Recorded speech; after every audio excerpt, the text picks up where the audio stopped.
BJP में दागियों और बागियों की नो एंट्री। नमस्कार, मैं अर्चना गुप्ता आप सभी का न्यूज वन इंडिया में बहुत स्वागत करती हूं।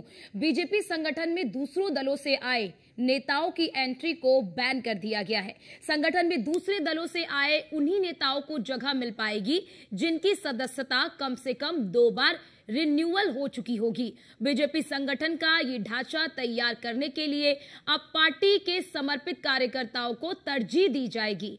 इतना ही नहीं, बीजेपी ने दागियों के लिए भी संगठन के दरवाजे बंद कर दिए हैं। बीजेपी में 15 दिसंबर तक मंडल और 30 दिसंबर तक जिला अध्यक्ष के चुनाव होने हैं।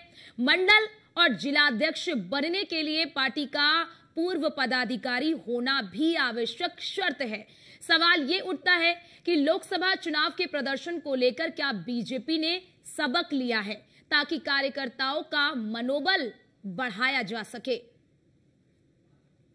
तो देखिए, एक बड़ा फैसला बीजेपी की ओर से लिया गया है कि अब बीजेपी में जो बागी होंगे, जो दागी होंगे, उनकी नो एंट्री होगी।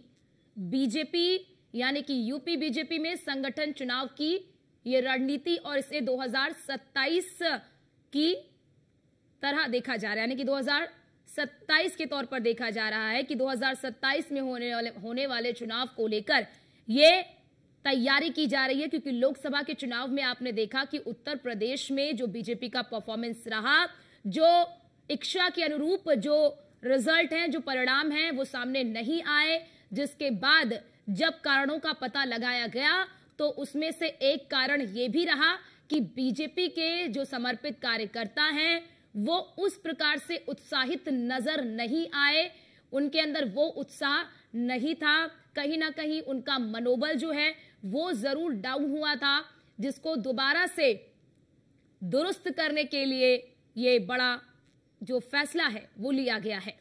चुनाव में विरोधी की मदद से यानी करने वाले जो दागी होंगे, जो बागी होंगे, उन्हें भी बाहर का रास्ता दिखाया जाएगा। यूपी बीजेपी में संगठन चुनाव को लेकर यह बड़ी रणनीति तैयार की जा रही है। बीजेपी का जो संगठन का चुनाव है उस पर ही अब पूरा फोकस किया जा रहा है। बाहरी और दागी से संगठन अब दूरी बनाएगी। ऐसे में सवाल ये उठ रहे हैं कि क्या लोकसभा में जब इच्छा के अनुरूप परिणाम सामने नहीं आए, फिर आकलन किया गया कि आखिरकार निराशाजनक परिणाम क्यों आए, इस पीछे कौन कौन से बड़े कारण रहे, आकलन किया गया, समीक्षा की गई। तो आकलन और समीक्षा के आधार पर ये कारण निकलकर सामने आए, जिसमें से एक बड़ा कारण ये भी रहा कि जो समर्पित कार्यकर्ता है वो कहीं ना कहीं निराश नजर आए, क्योंकि दूसरे दलों के नेता भी आ गए थे, उन्होंने बीजेपी ज्वाइन कर ली थी। ऐसे में अब ग्राफिक्स के जरिए आपको दिखा रहा है बागी और दागी की नो एंट्री। और संगठन में 2 बार सक्रिय होना जरूरी है अगर बीजेपी का सदस्य होना है या फिर बीजेपी पार्टी में शामिल होना है। तो 15 दिसंबर तक मंडल और 30 दिसंबर तक जिला अध्यक्षों के चुनाव। जिला अध्यक्ष पद पर आम सहमति ना होने पर होगा चुनाव। बीजेपी संगठन में बागियों और दागियों की नो एंट्री। संगठन में 2 बार सक्रिय सदस्य होना जरूरी है, यानी कि संगठन में 2 बार, एक बार नहीं बल्कि 2 बार सक्रिय सदस्य होना जरूरी है। 15 दिसंबर तक मंडल और 30 दिसंबर तक जिला अध्यक्षों के चुनाव। जिला अध्यक्ष पद पर आम सहमति ना होने पर होगा चुनाव। बीजेपी संगठन में बागियों और दागियों की नो एंट्री, यानी कि जो बागी होंगे, जो दागी नेता होंगे, उनकी नो एंट्री रहेगी, यानी कि उनकी बीजेपी में एंट्री नहीं होगी।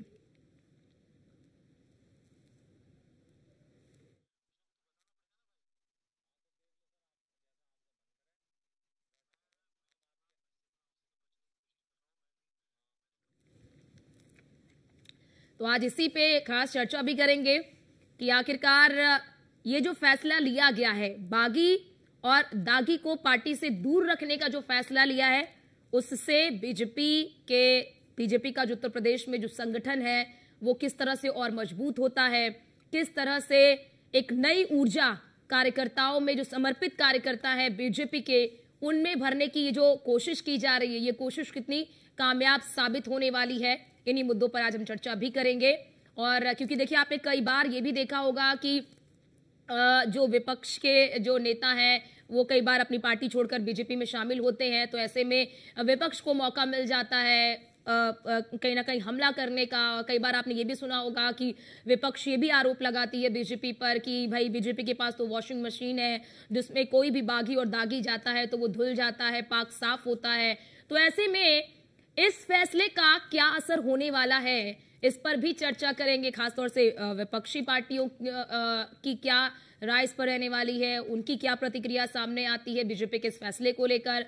और बड़ी बात कि बीजेपी ने जो संगठन की मजबूती को लेकर ये फैसला किया है, खास तौर से समर्पित कार्यकर्ताओं को तरजीह देने का जो फैसला लिया है, उसका कितना प्रभाव पड़ने वाला है, ये महत्वपूर्ण रहने वाला है। इस पर लगातार नजर बनी रहेगी, क्योंकि बीजेपी आप देखेंगे तो बीजेपी की स्ट्रैटेजी हमेशा से होती है कि संगठन मजबूत हो, क्योंकि चुनाव जो है कोई नेता नहीं लड़ता बल्कि संगठन लड़ता है, कार्यकर्ता लड़ते हैं, क्योंकि वही जो संगठन है, क्योंकि आपका संगठन जितना मजबूत होगा आप धरातल पर उतने मजबूत होंगे, आप जनता के बीच में उतनी मजबूती से अपना पक्ष रख पाएंगे, जनता के सामने जनता को बता पाएंगे।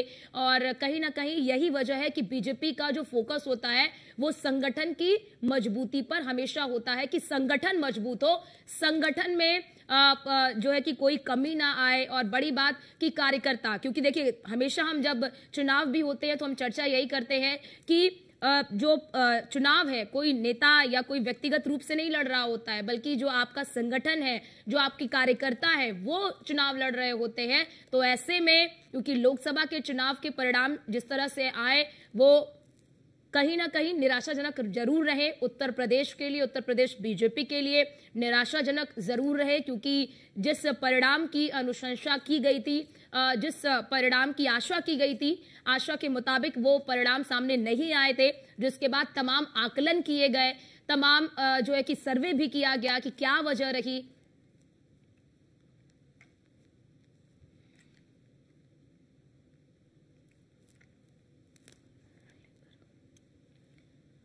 तो बीजेपी का संगठन के चुनाव पर बड़ा फोकस है और कई बड़े बदलाव इस संगठन के चुनाव में होने वाले हैं। समर्पित कार्यकर्ताओं को तरजीह दी जा रही है, बाहरी और दागियों से दूरी बनाने का ये फैसला लिया गया है।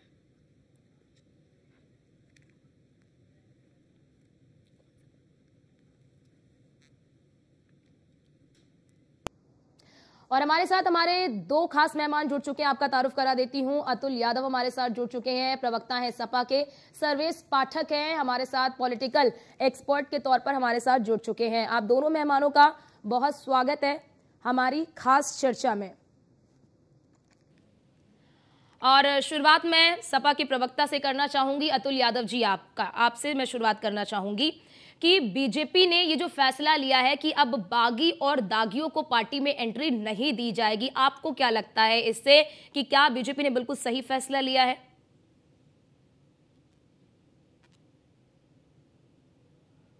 अर्चना मुझसे नहीं, अतुल जी से है। सर्वेश जी, मैं आपके पास आती हूँ। अतुल जी, आवाज आ रही है आपको? तो शायद उन तक आवाज नहीं पहुंच पा रही है। सर्वेश जी, यही सवाल मेरा आपसे भी है कि क्या वाकई में लोकसभा चुनाव से सबक लेकर बीजेपी ने ये फैसला किया है और इस फैसले का क्या असर आप देखते हैं? अर्चना, आपको नमस्कार, आपके सब दर्शकों को वंदे मातरम, भारत माता की जय, जय श्री राम। देखिए, देर आए दुरुस्त आए, ये फैसला देर से लेट लिया गया। 2004 की हार के बाद से बीजेपी फिर पुनः वापसी करना चाह रही थी, क्योंकि वो भी सब लिखा था जब एक वोट से वाजपेयी जी की सरकार गिर गई। फिर जेएन में आया कि जहां पे हमारी पैठ है, जो है दूसरे पार्टी के नेताओं को मिलने से भी हमारी जीत होती है, तो उसको मिला। इससे पार्टी का नुकसान ही होता रहा, कोई खास छवि। हाँ, कुछ ऐसे बड़े नेता हैं जिन्होंने पार्टी को और मजबूती दिया और वो भी आगे बढ़े और पार्टी भी आगे बढ़ी। उसका सीधा एग्जांपल असम के जो हेमंता बिश्व शर्मा है वो है, शुभेंदु अधिकारी बंगाल में है, लेकिन वैसे नेता की कमी कम है। यह एक बहुत ही अच्छा और सराहनीय कदम है बीजेपी के द्वारा, क्योंकि जो उनके ये कार्यकर्ता होते थे जो अपना समय के साथ साथ अपने कहिए कि तन मन धन सब समर्पित किए होते थे पार्टी के लिए। लेकिन जब चुनाव होते थे, टिकट मिलने का समय आता था तो पता चला कि कोई पैराशूट से लैंडिंग किया हुआ उम्मीदवार को टिकट दे दिया गया। भले वो नहीं करते थे क्योंकि बीजेपी के कार्यकर्ता निष्ठावान और एक डिसिप्लिन में हो, लेकिन कहीं ना कहीं आंतरिक उनमें यह द्वंद्व तो चलता ही था और उसका भी खामियाजा है कि कहीं कहीं बीजेपी चुनाव भी हारती है। बिल्कुल। तो निष्ठावान कार्यकर्ताओं के लिए एक बहुत ही अच्छा और सुनहरा मौका भी है और ये के लिए को पार्टी में स्थापित का समय है और साथ ही नेतृत्व को इस पे गहरा ध्यान देना पड़ेगा कि आप पार्टी जो बीजेपी में आके कोई चमकता है, कोई अपनी चमक धमक से बीजेपी को नहीं चमका पाता। बिल्कुल बिल्कुल। उसका सीधा एग्जांपल आप यूपी में देख लीजिए, वो स्वामी प्रसाद मौर्य कौन था, क्या था। बिल्कुल। बीजेपी बाद उसकी जीत हुई, बीजेपी से निकलते ही न घर का रहा न घाट का रहा। बता दीजिए उसके बाद जीता यूपी दिल्ली में एक उदित बिल्कुल सर्वेश जी, क्योंकि जो समर्पित कार्यकर्ता होते हैं कहीं ना कहीं अगर फिर दूसरे पार्टी के नेताओं को लाकर तरजीह दी जाती है तो कहीं ना कहीं उन समर्पित कार्यकर्ताओं का मनोबल कम होता है कि हम पार्टी के लिए कर रहे हैं, हम पार्टी को मजबूत बनाने के लिए कर रहे हैं, हम धरातल पर काम कर रहे हैं, और फिर जब पुरस्कृत करने का समय आता है तो फिर दूसरे दलों से आए नेताओं को पुरस्कृत किया जाता है। आप हमारे साथ बने रहिए। शमशी जी भी हमारे साथ जुड़ चुके हैं। शमशी जी नेता बीजेपी के हमारे साथ जुड़ चुके हैं। शमशी जी, क्या ये माना जाए कि लोकसभा के चुनाव में जो उत्तर प्रदेश में निराशाजनक परिणाम मिले बीजेपी को, उससे सबक लेकर ये बड़ा फैसला किया गया है? धन्यवाद आपको, आपके चैनल के सभी दर्शकों को, इस चर्चा में भाग ले रहे हमारे भाइयों को। भारतीय जनता पार्टी को सबक लेने की कोई जरूरत नहीं है। भारतीय जनता पार्टी की सत्ता में सरकार भी केंद्र में बनी है, दूसरी बार उत्तर प्रदेश में बनी है। ये सबक जैसी कोई चीज नहीं, लेकिन उत्तर प्रदेश में भारतीय जनता पार्टी का संगठन इसी तरीके से काम करता रहता है, हमेशा कुछ ऐसे फैसले लेता है जिससे पार्टी और मजबूत होती है। कार्यकर्ताओं में उत्साह बनता है, कार्यकर्ताओं के अंदर एक एनर्जी अलग से आती है, उनका आत्मबल बढ़ता है, आत्मविश्वास बढ़ता है, जिससे आने वाले चुनाव में यही कार्यकर्ता जो होते हैं अपनी पूरी शक्ति के साथ, तन मन धन के साथ पार्टी के लिए काम करते हैं और पार्टी को जिताओ उम्मीदवार जो मिलता है उसको जिताने का काम करते हैं। उसके बाद सत्ता का सुख कहीं ना कहीं कार्यकर्ताओं को मिलता है। तो भारतीय जनता पार्टी ने लगातार देखा कि कुछ ऐसे लोग हैं जो कहीं ना कहीं किसी से सूत्र से, कहीं ना कहीं किसी दूसरे संगठन से आए हुए, कहीं ना कहीं किसी दूसरे के अभी ये फैसला क्यों लेना पड़ा शमशेर जी?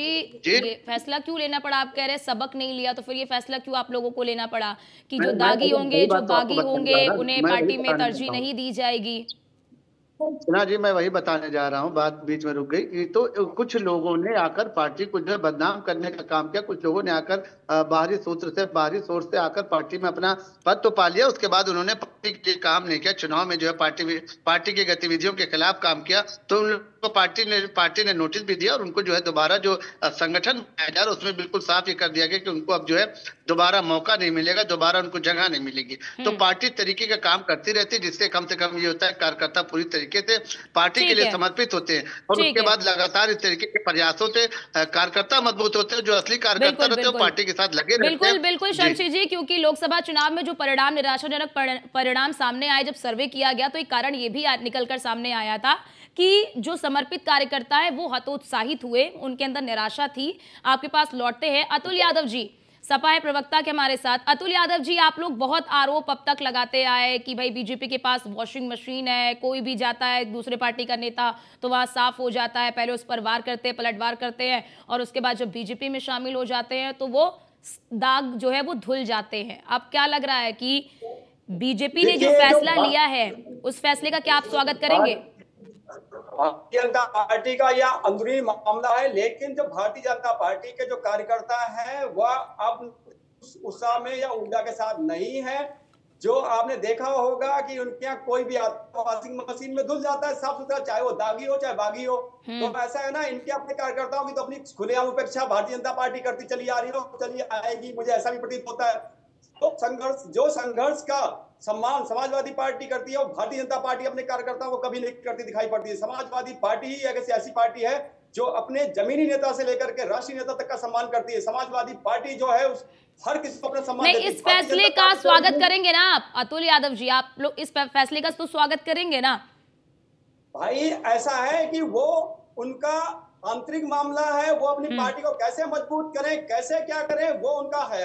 हमारा लगता ये है कि भारतीय जनता पार्टी जो है, जो वॉशिंग मशीन है ना, उसमें अपने सबसे पहले तो ये दागी जो आते हैं इनके विषय में बताएं कि दागी जो कहीं और होते हैं तो दागी होते हैं, उनका चले जाते हैं तो धुल के गंगा जल से बिल्कुल। हाँ, तो वो मशीन अब हटा रहे हैं, वो तभी तो उन्होंने बोला कि अब बाहरी यानी कि दूसरे दल से आए नेताओं की एंट्री बैन कर दी उन्होंने।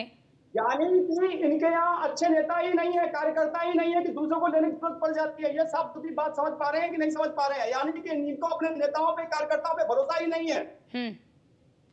अरे अर्चना जी, कहाँ इन लोगों के चक्कर में पड़े? लोगों के आशा निराशा के अलावा समाजवादी पार्टी के पास कुछ बचा नहीं। इस तरीके के निर्दल बयान देना, बेबुनियाद बात करना, बेमकसद की बात करना समाजवादी पार्टी के कार्यकर्ताओं का चाल चलन चुका है। जनता ने इनको लगातार हार के माध्यम से अपना जो है वचन दे दिया। जनता ने लगातार इनको हराया और उनको इनका आईना दिखलाया, लेकिन उसके बाद हम अपने लोगों को पार्टी के अंदर एक ईगो है, वो कहीं से नहीं जा रहा, क्योंकि इनका नेता जो है, इनका नेता अखिलेश यादव जो है वो पूरी तरीके से अहंकार में डूबा हुआ है। वो जो है अपनी आगे किसी को समझते नहीं। इसीलिए आपने देखा होगा कि इंडी गठबंधन में रहने के बावजूद उनका अलग से पीडीए चलता रहा। तो ये सारी चीजें से कोई मतलब नहीं। भारतीय जनता पार्टी के सामने समाजवादी पार्टी का सुपड़ा पूरी तरीके से साफ हो चुका और आने वाला आखिरी चुनाव 2027 का अंतिम चुनाव होगा जो समाजवादी पार्टी की ताबूत में खेल का काम करेगा।